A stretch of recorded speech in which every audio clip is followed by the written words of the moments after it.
ነሺዳ ይፈቀዳል ወይስ አይፈቀድም የሚለው ነሺዳ እንግዲህ በዘመኑ ከሚጠየቁ ጥያቄዎች መካከል አንዱ ነው። በተደጋጋሚ ያው ሐሳቦችን በዜማ መልኩ መግለጽ ማለት ነው። ይሄ በመሰረቱ ክልክል ነው ማለት የምንችለው ነገር የለም። ነብዩ ሰለላሁ ዐለይሂ ወሰለም በነበሩበት ዘመንም ነሺድ ይደረግ ነበር።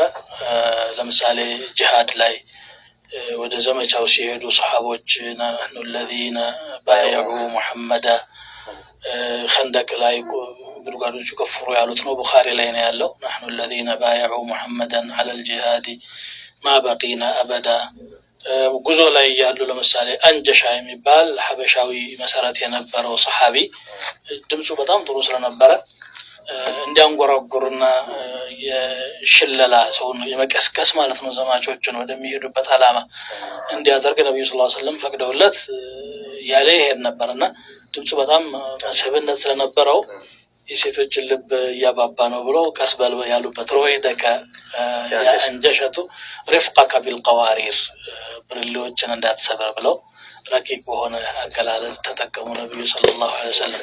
ድምጽ እንግዲህ አሉታዊ ተጽዕኖም አለው ወደ መጥፎ ነገር የመቀስቀስ ነገር አዎንታዊ ሊሆን ይችላል። እንደ አጠቃቀሙ ሲላሁን ذو حدين ይባላል።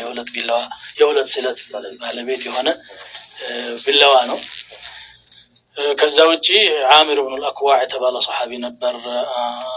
انا الذي سمتني امي عامر شاك السلاح بطل مغامر ያለ صحيح مسلم በመጣው ሐዲስ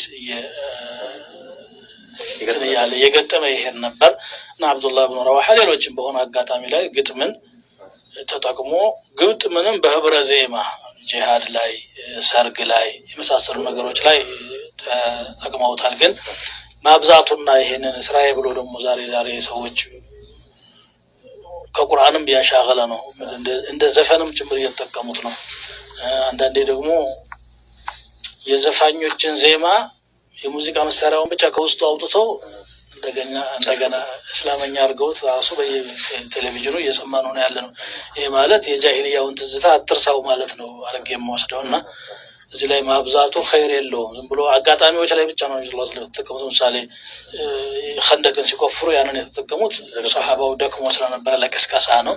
ሰርግ ላይ ደግሞ አተይናኩም فحيونا نحييكم ولولا الذهب الاحمر ما حلت بواديكم ولولا حنطة السمراء ما سمنت عذاريكم እያሉ ነብዩ ሰለላሁ ዐለይሂ ወሰለም እየሰሟቸው ልጃገረዶች ይዘፍኑ እንደነበረ ይዘምሩ እንደነበረ ተገልጿል። የዒድ ቀን ሴቶች ለወንዶች ሳይሆን ለሴቶች ሰርግም ላይ ሴቶች ነው የተገኘው። ሴቶች የዒድ ቀን እየዘፈኑ ወይም ደግሞ